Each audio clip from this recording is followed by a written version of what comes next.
President, fellow delegates. The long and meticulous study and debate of which this Universal Declaration of Human Rights is the product means that it reflects the composite views of the many men and governments who have contributed to its formulation. Not every man, nor every government can have what he wants in a document of this kind. There are, of course, particular provisions in the Declaration before us with which we are not fully satisfied. I have no doubt this is true of other delegations. And it would still be true if we continued our labors over many years. Taken as a whole, the delegation of the United States believes that this is a good document, even a great document, and we propose to give it our full support. The position of the United States on the various parts of the Declaration is a matter of record in the Third Committee. I shall not burden the Assembly, and particularly my colleagues of the Third Committee, with a restatement of that position here. I should like to comment briefly on the amendments proposed by the Soviet delegation. The language of these amendments has been dressed up somewhat, but the substance is the same as the amendments which were offered by the Soviet delegation in committee and rejected after exhaustive discussion. Substantially the same amendments have been previously considered and rejected in the Human Rights Commission. We in the United States admire those who fight for their convictions, and the Soviet delegation has fought for their convictions. But in the older democracies, we have learned that sometimes we bow to the will of the majority. In doing that, we do not give up our convictions. We continue sometimes to persuade, and eventually we may be successful. But we know that we have to work together and we have to progress. So we believe that when we have made a good fight and the majority is against us, it is perhaps better tactics to try to cooperate. I feel bound to say that I think perhaps it is somewhat of an imposition on this Assembly to have these amendments offered again here, and I am confident that they will be rejected without debate. The first two paragraphs of the amendment to Article 3 deal with the question of minorities, which Committee 3 decided required further study and has recommended in a separate resolution their reference to the Economic and Social Council and the Human Rights Commission. As set out in the Soviet amendment, this provision clearly states group and not individual rights. The Soviet amendment to Article 20 is obviously a very restrictive statement of the right to freedom of opinion and expression. It sets up standards which would enable any state practically to deny all freedom of opinion and expression without violating the article. It introduces the terms democratic views, democratic systems, democratic state, and fascism, which we know all too well from debates in this Assembly over the past 2 years on warmongering and related subjects, are liable to the most flagrant abuse and diverse interpretations.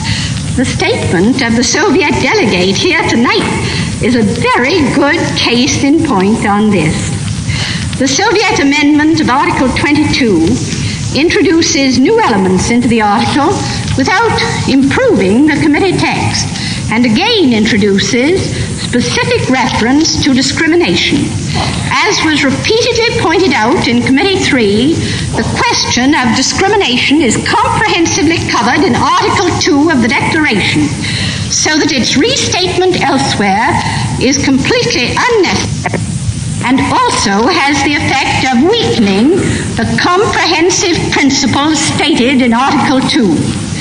The new article proposed by the Soviet delegation is but a restatement of state obligation, which the Soviet delegation attempted to introduce into practically every article in the Declaration. It would convert the Declaration into a document stating obligations on states, thereby changing completely its character as a statement of principles to serve as a common standard of achievement for the members of the United Nations. The Soviet proposal for deferring consideration of the Declaration to the fourth session of the Assembly requires no comment. An identical text was rejected in Committee 3 by a vote of 6 in favor and 26 against. We are all agreed, I am sure, that the Declaration, which has been worked on with such great effort and devotion and over such a long period of time, must be approved by this Assembly at this session. Certain provisions of the Declaration are stated in such broad terms as to be acceptable only because of the provisions in Article 30, providing for limitation on the exercise of the rights for the purpose of meeting the requirements of morality, public order, and the general welfare. An example of this is the provision that everyone has the right to equal access to the public service in his country. The basic principle of equality and of non-discrimination as to public employment is sound, but it cannot be accepted without limitation. My government, for example, would consider that this is unquestionably subject to limitation in the interest of public order and the general welfare. It would not consider that the exclusion from public employment of persons holding subversive political beliefs and not loyal to the basic principles and practices of the Constitution and laws of the country would in any way infringe upon this right. Likewise, my government has made it clear in the course of the development of the Declaration that it does not consider that the economic and social and cultural rights stated in the Declaration imply an obligation on governments to assure the enjoyment of these rights by direct governmental action.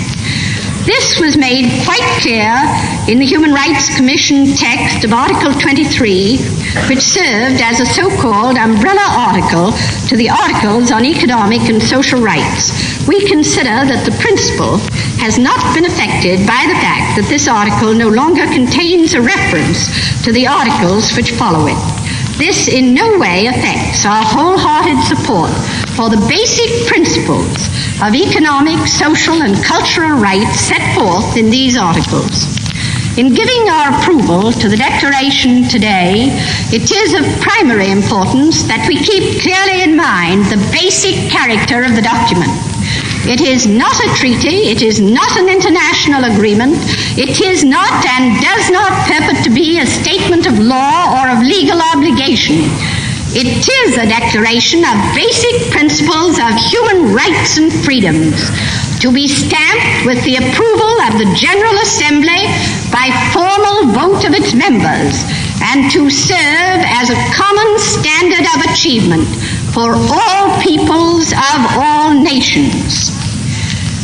We stand today at the threshold of a great event, both in the life of the United Nations and in the life of mankind. This Universal Declaration of Human Rights may well become the international Magna Carta of all men everywhere.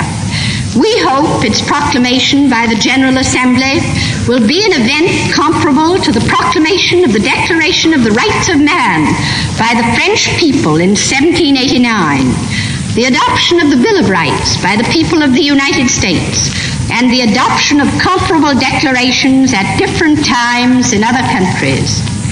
At a time when there are so many issues on which we find it difficult to reach a common basis of agreement, it is a significant fact that 58 states have found such a large measure of agreement in the complex field of human rights. This must be taken as testimony of our common aspiration, first voiced in the Charter of the United Nations, to lift men everywhere to a higher standard of life and to a greater enjoyment of freedom. Man's desire for peace lies behind this declaration. The realization that the flagrant violation of human rights by Nazi and fascist countries sowed the seeds of the last World War has supplied the impetus for the work which brings us to the moment of achievement here today. In a recent speech in Canada, Gladstone Murray said, "The central fact is that man is fundamentally a moral being. That the life we have is imperfect does not matter so long as we are always trying to improve it. We are equal in sharing the moral freedom that distinguishes us as men. Man's status makes each individual an end in himself. No man is by nature simply the servant of the state or of another man. The ideal and fact of freedom, and not technology, are the true distinguishing marks of our civilization." This declaration is based upon the spiritual fact that man must have freedom in which to develop his full stature and through common effort to raise the level of human dignity. We have much to do to fully achieve and to assure the rights set forth in this declaration, but having them put before us with the moral backing of 58 nations will be a great step forward. As we here bring to fruition our labors on this Declaration of Human Rights, we must at the same time rededicate ourselves to the unfinished task which lies before us. We can now move on with new courage and inspiration to the completion of an international covenant on human rights and of measures for the implementation of human rights. In conclusion, I feel that I cannot do better than to repeat the call to action by Secretary Marshall in his opening statement to this Assembly. Let this third regular session of the General Assembly approve by an overwhelming majority the Declaration of Human Rights as a standard of conduct for all. And let us, as members of the United Nations, conscious of our own shortcomings and imperfections, join our effort in good faith to live up to this high standard.